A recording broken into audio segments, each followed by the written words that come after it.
Hey guys, for my video presentation, I'm doing it on a study of the acoustic structure and information content of female koala vocal signals. Now this study was done by a British professor named Benjamin D. Charlton. Now disclaimer, before we start, this was done with live animals, but no animals were hurt during the process of the study. Now on to the introduction. So Charlton had two objectives that he wanted to answer by the end of the study. And the first is, I quote, to objectively classify vocalizations into different call types based solely on their acoustic structure and provide a detailed acoustic description of female koala vocal signals using a source filter theory approach. That's a mouthful. End quote. Secondly, to determine the information content of female koala vocalizations. Those are the two goals that he had in mind. And in order to continue, I didn't know what those meant, so I had to look them up. Information content is the amount of information conveyed by a particular unit of language in a particular context. So essentially it's the meaning behind the message, so what you say, what you mean, not what you say, or what you growl in this case, since we're talking about koalas. And then secondly, but more importantly, we have the source filter theory approach. And this theory is the theory that all organisms with vocal cords can control the way that they sound. And then we as humans can do this by adjusting our pitch or the volume in which we speak. We can either speak really high, which we do when we're happy, or we can speak really low, which we do when we're typically sad. And Charlton applies these theories to the koalas, and in doing so, he's able to link their mammalian vocal signals to their production mechanisms. It essentially means what they say versus what they mean. And this includes the mating calls, it includes the signals to ward off predators or potential invaders, because koalas are very territorial, and it also allows nearby koalas to know the age, the sex, and the hormonal state of the koalas. It's really quite intriguing. And then before the study, there was a disproportionate amount of male information, but not very much information was known about female koalas, except that they made similar noises to males, but they also had their own unique vocal call, which was a rejection call. And it's essentially koala friend zoning, where female koalas are able to pick their mates rather than males picking the females. And to collect this data, Charlton went to Brisbane, Australia, to a koala sanctuary called Lone Pines. There he measured 20 males in the breeding season of 2010, aged 3 to 15.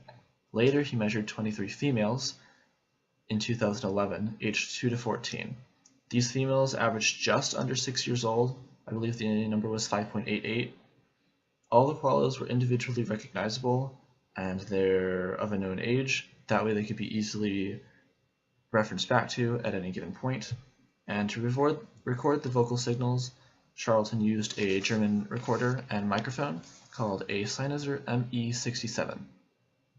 With that, everything recorded, he compared the frequency and the amplitude of the vocal signals together, then between the male and female vocal signals. As you can see here, these are the 6 results that came out from the study.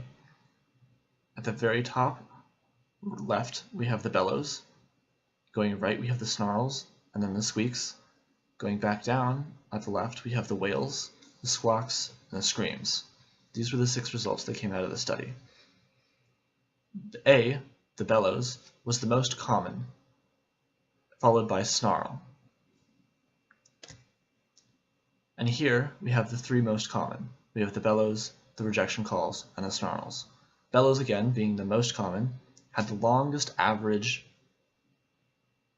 duration of nearly 71 seconds. That's well over a minute.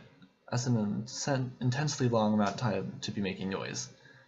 Actually, I'm going to show you what they look like in just a second, or they sound like, excuse me. And then we have the tonal rejection calls, which again is exclusively female. They don't last very long. And then we have the snarls, which don't last quite long at all, but they are the 2nd most common.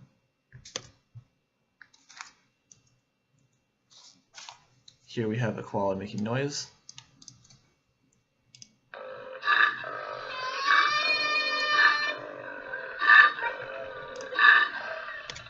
I think that's wild.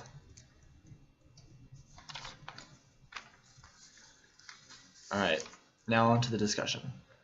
The higher pitched noises were the females in the background. I thought it was actually a baby crying, but it was the females. Anyways, when comparing the bellows, they were the most common signal. The male bellow was much larger and of a lower frequency than the females. The snarl was the second most common signal, and it was statistically equal between the male and the female, and as expected, only females produced the rejection calls.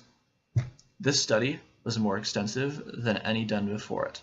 This study revealed that vocal signals contain information about the given caller's phenotypes. So when a koala were to make noise, other koalas would be able to tell what gender it was, how old it was, whether it was ready to mate. It was really quite impressive. It also discovered many overlapping results between the signals, which were once thought as well defined. And that's it. Thank you for watching.